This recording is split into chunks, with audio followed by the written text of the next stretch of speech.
झूलेलाल। मां संध्याणी कंचन सुनील खत्री तव्हां सभिनी जो स्वागत थी कयां अॼु जे हिन व्लॉग में, जिते अॼु असां ॾिसण वारा आहियूं अॼु जो रूटीन। अॼु आहे सूमर जो ॾींहुं। एक्चुअली मां 3-4 ॾींहंनि खां व्लॉग न विधो आहे, उन लाइ मां माफ़ी घुरंदसि तव्हां सां। एक्चुअली ॾाढियूं दुखद ख़बरूं अची रहियूं हुयूं, मूड हिकदमि ख़राबु हुयो। आई थॉट कि थोरो मूड में अची करे कमु कजे त उनजो इम्पैक्ट अलॻि हूंदो आहे। त इन करे अॼु सूमर हो त मां चयो अॼु त रीस्टार्ट करण ई घुरिजे। त वापसि खां तव्हां सभिनी जो स्वागत आहे हिननि ब्लॉग्स में। अॼु असां ॾिसंदासीं अॼु असां लंच में छा खाइण वारा आहियूं। ऐं ब्रेकफास्ट असांजो थी वियो आहे, हाणे थियनि 10:30 ब्रेकफास्ट थी चुको आहे। ब्रेकफास्ट में असां खाधो आहे uttapa with coconut chutney. Lunch में असां ठाहिण वारा आहियूं पीस पटाटा टमाटे में, ऐं उन सां गॾु चांवर। उन सां गॾु असां खाइण वारा आहियूं हिंदाणो, ऐं इवनिंग में असां खाईंदासीं सलाड ऐं सूप। त सॼे ॾींहं जो रूटीन आहे। उनखां अलावा असांजो अॼु 2-3 वेबिनार्स बि आहिनि, मंथ एंड बि हुई, त उन करे बि ब्लॉग्स ठहणु पॉसिबल न हुया, छो त मंथ एंड में चङो ई कमु हूंदो आहे। मां फ़ोन सां ई सॼा ब्लॉग्स ठाहींदी आहियां ऐं फ़ोन सां ई रिकॉर्डिंग कंदी आहियां, त सभु हिक ई इंस्ट्रूमेंट सां करणु इट बिकम्स वेरी डिफ़िकल्ट। ॾाढो ॾुखियो थी वियो हुयो, त इन करे बि थोरी गैप अची रही आहे, ऐं कोशिशि कंदासीं अॻियां हली इहे गैप न अचे। ऐं ॿी ॻाल्हि मां हिकिड़ी इम्प्रूवमेंट कई आहे कि मां पहिरियों जेको वीडियो रिकॉर्ड कंदी हुअसि उहो ॿिए ॾींहं ते अपलोड थींदो, पर हाणे मां कोशिशि कंदसि कि अॼु जो वीडियो तव्हांखे अॼु ई मिले, ताकि डायरेक्ट तव्हां हुनखे उन ॾींहं ते ॾिसी सघो, त उन ॾींहं जो महत्व अलॻि थींदो आहे। त कोशिशि शुरूआत कई आहे कोशिशि जी हिनजी, ॾिसूं कीअं अॻियां अचे थो। जीअं जोता था धोपजनि, हुते कपिड़ा सुकनि था, ऐं हिते मुंहिंजी वेबिनार चालू आहे।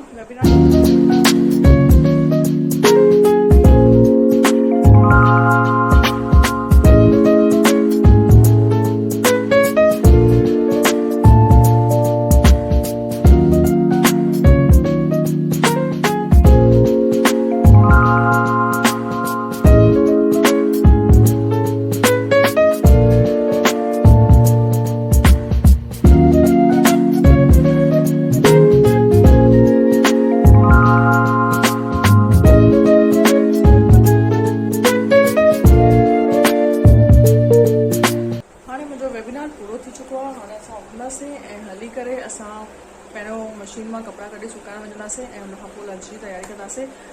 त हलो ॾिसूं था असां अॼु पीस पटाटा कीअं ठाहिण वारा आहियूं। ऐं पोइ वरी शाम जो बि हिकु वेबिनार आहे, त ॾिसूं था तव्हां जाम बिज़ी शेड्यूल हूंदो आहे। मंथ एंड मंथ स्टार्ट ॿई जाम डिफिकल्ट हूंदा आहिनि मैनेज करणु, छो त जाम फ़ोन कॉल्स ऐं ऑर्डर अपडेशन्स ऐं ट्रेनिंग्स हलंदियूं रहंदियूं आहिनि मंथ जे स्टार्टिंग में, छो त जॾहिं असां स्टार्टिंग खां ई चवंदा आहिनि न बिगिनिंग इज़ हाफ डन। त मिलूं था हिकु नंढी ब्रेक खां पोइ सिधो किचन में। भाॼी ठाहिण लाइ असां गैस ते रखियो आहे कुकर, हुन में विधो आहे 2 चमचा राइस ब्रैन ऑयल गरम थियण खां पोइ असां हुन में विधोसीं जीरो, अधु चमचो हैड ऐं थोरी सी हिंग ऑप्शनल आहे, तव्हां स्किप बि करे सघंदा आहियो। थोरो सो करी पत्ता ऐं 2 सावा मिर्च विझण खां पोइ असां मिक्सर में पीसे रखिया आहिनि 4 मीडियम साइज़ जा टमाटा ऐं अधु इंच अदरक जो टुकड़ो, उहो असां हिन में विझी छॾींदासीं ऐं हिनखे ढकणु लॻाईंदासीं, छो त जीअं ई बॉइल ईंदो उनजा छीटा ॿाहिरि उॾामंदा आहिनि ऐं सॼी गैस ख़राबु थी वेंदी आहे। इन करे असां ढके करे सिझाईंदासीं, उन सां फास्ट बि ठहंदो ऐं गैस बि असांजी ख़राबु न थींदी। मिक्सर मां धोई करे उनजो थोरो पाणी हिन में विधो आहे। हाणे विझंदासीं सुका मसाला, स्वाद अनुसार नमक, अधु चमचो ॻाढ़ा मिर्च, 1 चमचो धनिया पाउडर, थोरो अमचूर ऐं थोरो गरम मसालो।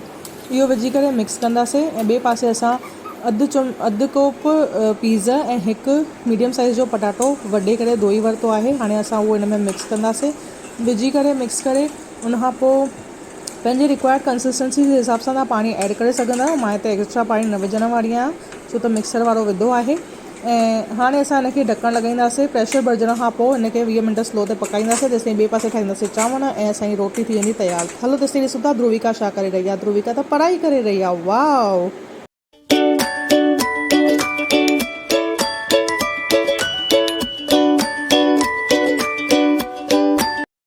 रोटी पाणी थी वई आहे। हुनखां पोइ ध्रुविका सां गॾु थोरी देरि मां मस्ती कई ऐं हाणे ध्रुविका सुम्ही पई आहे, ऐं मां हिते करे रही आहियां वेबिनार। हाणे थिया आहिनि 4:45 ऐं मुंहिंजो वेबिनार में हिकु ट्रेनिंग ॾियणी हुई, उहा ट्रेनिंग ॾेई रही आहियां। ऐं मुंहिंजी चांहि बि थी वई आहे, तव्हां हिते कप ॾिसी सघो था, चांहि पी करे बि थी वियो आहे। वेबिनार पूरो थियो, ध्रुविका उथी वई आहे। हाणे असां ध्रुविका जा वार ठाहींदासीं ऐं पोइ वेंदासीं हेठि बिल्डिंग जे कंपाउंड में ई राउंड ॾियणु।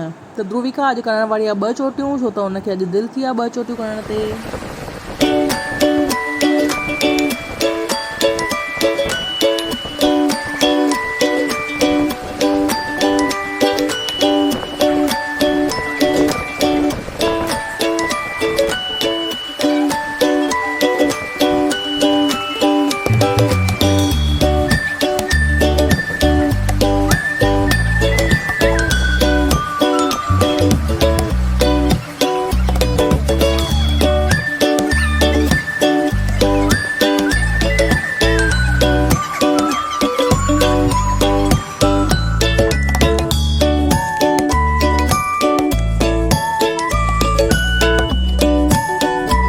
असां थोरो वॉक लाइ आया आहियूं, थोरी खुली हवा खपंदी हुई, घर में वेही वेही स्क्रीन जे अॻियां स्क्रीन ठही वेंदासीं असां बि, ईअं लॻंदो आहे कॾहिं कॾहिं, त हिन करे वॉक टाइम।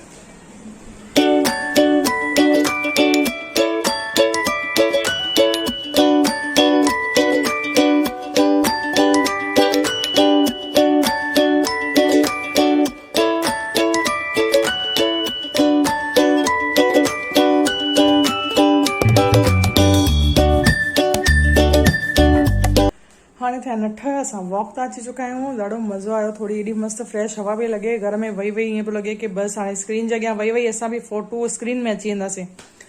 बट ॿाहिरि वियासीं, खुली सांस में साह खणी आयासीं, वधीक ॿाहिरि न वियासीं, असां बिल्डिंग में ई चकर हणी आयासीं पंहिंजे, ध्रुविका हेठि ठेंग टपा ॾिनई ऐं हाणे असां चेंज वेंज करे चुका आहियूं, फ्रेश थी चुका आहियूं।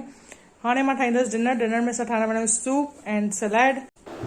सूप ठाहिण लाइ असां हिते गैस चालू करे उन ते रखियो आहे कुकर में विझंदासीं 1 tablespoon rice bran oil गरम थियण खां पोइ असां हिन में विझंदासीं थोरो सो जीरो, यानी कि अधु चमचो जीरो ऐं थोरो कड़ी पत्तो। जीरो ऐं कड़ी पत्तो ब्राउन थियण खां पोइ असां हिन में विझण वारा आहियूं भाॼियूं, थोरो रोस्ट कंदासीं ऐं उन खां पोइ ॿियो प्रोसेस स्टार्ट कंदासीं। तव्हांखे रेसिपीज़ कीअं थियूं लॻनि ज़रूरु लाइक शेयर कमेंट करे ॿुधाइजो ऐं चैनल खे सब्सक्राइब करे घंटी वॼाइण बिल्कुलु न विसारिजो। हाणे असांजो जीरो ऐं कड़ी पत्तो ब्राउन थियो आहे, असां विझंदासीं 1 कप स्प्राउट्स, 2 टमाटा, 1 बीट, अधु गजर ऐं 2 सावा मिर्च, अधु इंच अदरक जो टुकड़ो। असां सभिनि खां पहिरियों विधो आहे स्प्राउट्स, उनखां पोइ सभु भाॼियूं मीडियम साइज़ में कट करे उनखे असां थोरी देरि फ्राई कंदासीं, जीअं उन्हनि खे थोरो थोरो ऑयल कोट थी वञे। उनखां पोइ असां हिन में विझंदासीं 3 कप्स पाणी। तव्हां कंसिस्टेंसी जे हिसाब सां, तव्हांखे थिक पसंदि आहे लाइट पसंदि आहे, उन हिसाब सां विझी सघंदा।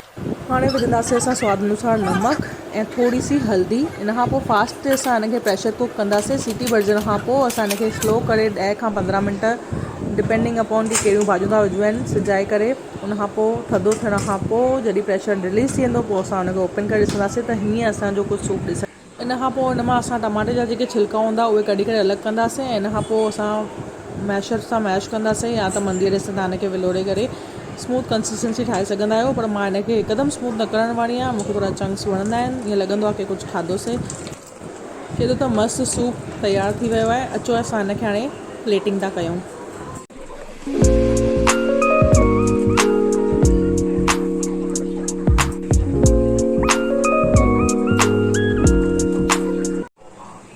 त हे असांजो यमी सूप तयारु थी चुको आहे। हाणे असां इहो सूप पीअंदासीं, बेड टाइम रूटीन स्टार्ट थी वेंदो। त अॼु व्लॉग असां हिते एंड था कयूं। तव्हांखे हीअ रेसिपीज़ कीअं लॻियूं ज़रूरु कमेंट करे ॿुधाइजो। अगरि तव्हांखे हीअ वीडियो ऐं रेसिपीज़ पसंदि आहियूं हुजनि त लाइक करे छॾिजो, ऐं जेकॾहिं तव्हां अगरि अञा ताईं सब्सक्राइब न कयो आहे हिन चैनल खे त सब्सक्राइब करे घंटी वॼाइण बिल्कुलु न विसारिजो। मिलूं था सुभाणे हिकु नए व्लॉग में, तेसिताईं जय झूलेलाल।